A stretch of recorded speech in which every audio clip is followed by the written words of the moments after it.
কিছু বাজার করে নিয়ে আসছে, সকাল সকাল বাজারে পাঠাইছিলাম। ধুন্দুল, তারপরে কাঁচামরিচের যে এত দাম হইছে, এখানে হচ্ছে 80 টাকা 250 গ্রাম কাঁচামরিচ নিয়ে আসছে। আর হচ্ছে টমেটো।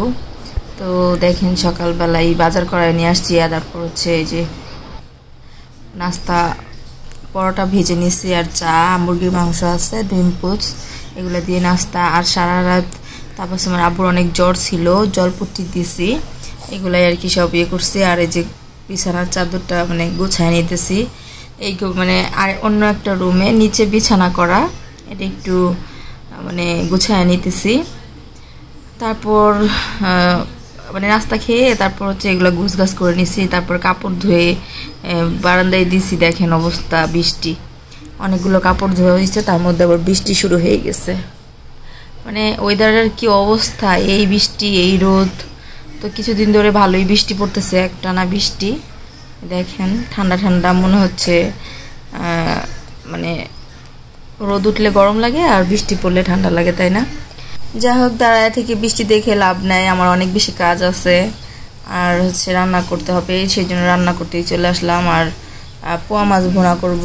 আর পোয়া মাছ ভুনা করার জন্য টমেটো কেটে নিতেছি, পেঁয়াজ সব কিছু কেটে ফেলছি, শুধু টমেটোটা কাটার বাকি ছিল, তাই ভাবলাম ছুরি দিয়ে কেটে ফেলি। এখন হচ্ছে আবার যে গরুর মাংস ভিজাইতেছি, এটা রান্না করব। মাছগুলো ভেজে নিতেছি খুব চটপট করে, মানে কাজ সারতে হবে। ধুন্দুল দিয়ে ছোট মাছ দিয়ে চচ্চড়ি করব, ধুন্দুল কেটে নিতেছি।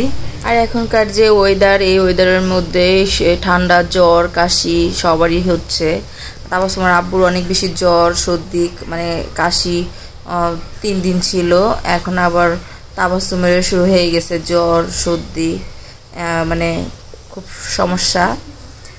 তো অসুস্থ লেগেই আছে বাসার মধ্যে, বুঝতেছি না।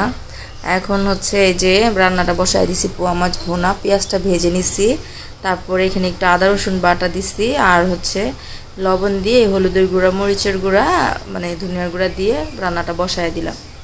ইজিভাবে মাছ ভুনা। আবার এই মাছ ভুনার মধ্যে অনেকে আবার মশলা খায় না, যেমন আদা রসুন বাটাটা খায় না। আমরা আবার সব মাছের মধ্যেই খাই।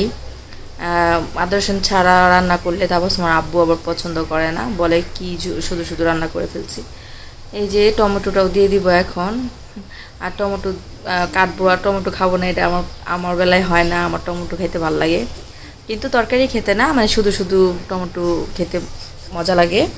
তো টমেটো খাইতেছি বসে। সিজনের টমেটো অন্যরকম স্বাদ, আর অসিজনের টমেটো বেশি মজা না। তো আমার মাছ বোনাটাও ওই পাশে মানে করে দিব, কারণ 2 চুলার মধ্যে তাড়াতাড়ি রান্না করতে হবে। আর এই চুলাটার মধ্যে কালি ওঠে, তারপর মানে সামনের সাইড যেহেতু, এই জন্য আর কি চুলাটার মধ্যে আর কি রান্নাটা সুন্দর ইয়ে করা হয়, রান্নাটা বেশি হয়, সেই জন্য মনে হয় কালি ওঠে। আর একটা কথা, এই যে রান্নাঘরটা দেখতেছেন, আমার রান্নাঘরটা কিন্তু অনেক বেশি ছোট জায়গা, মানে একবারই নাই, একদমই ছোট জায়গা। আপনি এটা ভিডিওতে দেখছেন হয়তো বা। আর বেশি দিন এই বাসাটাই থাকবো না। আর এই নভেম্বরের 1 তারিখে আমরা চলে যাব অন্য বাসায়, যদিও এখনো বাসা নেই, দেখি কোথায় কোন দিকে নেব। আর বাসাটা অনেক বেশি ছোট, আমার জন্য ছোট হয়ে গেছে। তাবাসুম একটু খেলাধুলা করে, মানে একটু মানে জায়গার অনেক কম, চিপা চাপা বাসাটা, যেটাই হোক 2 রুমের বাসা আমাদের ছোট ফ্যামিলির জন্য হয়ে যায়। তারপরও আর কি বাসাটা চেঞ্জ করতে হলো। এই বাসাটা আসলে মায়া অনেক আছে, স্মৃতি। তাবাসুমের যখন 7 দিন বয়স, মানে 7 দিনের বাবু নিয়ে আসছিলাম এই বাসায়। আর 7 দিনের বাবু নিয়ে আসছি, আর এখন তাবাসুমের বয়স মানে 2.5 বছর হয়েছে। তা আরও কিছু থাকতাম, তবে আমার একটু মানে বাসাটা একটু ছোট হয়ে গেছে, যদিও দেখতে পাচ্ছেন রান্নাঘর, রুম সব কিছুই আসলে একটু মানে বেশি ছোট। তো দেখি কোন দিকে বাসা নেই, নতুন বাসা তো অবশ্যই দেখাবো, আপনাদের সাথে শেয়ার করব। আর আমি দেখেন পোয়া মাছের যে ইয়াটা, আগে চুলটা কষায় নিছি, তারপর হচ্ছে বলক আসার পরে মাছটা দিয়ে দিছি। পোয়া মাছ কিন্তু বেশি জাল দেওয়া যাবে না, অল্প জালে রান্নাটা শেষ করতে হবে। তো আমি একটু কমায় দিয়ে ঢাকনা দিয়ে দিব। আর এদিক থেকে আবার যে ধুন্দুল তরকারি বসাইছি, এটা একদমই সিম্পলভাবে হাতে মাখায় বসায় দিছি। বসায়া তারপর হচ্ছে আদা বাটাটা কিছু দেই নাই, হলুদের গুঁড়া, মরিচের গুঁড়া দিয়ে লবণ তেল এটা একটু দিছি দিয়ে চচ্চড়ি বানাবো এটারে, কিন্তু বুঝতে পারি নাই একটু হাত দিয়ে বেশি পানি দিয়ে ফেলছিলাম, দেখি ঝোল শুকাইতেইছে না।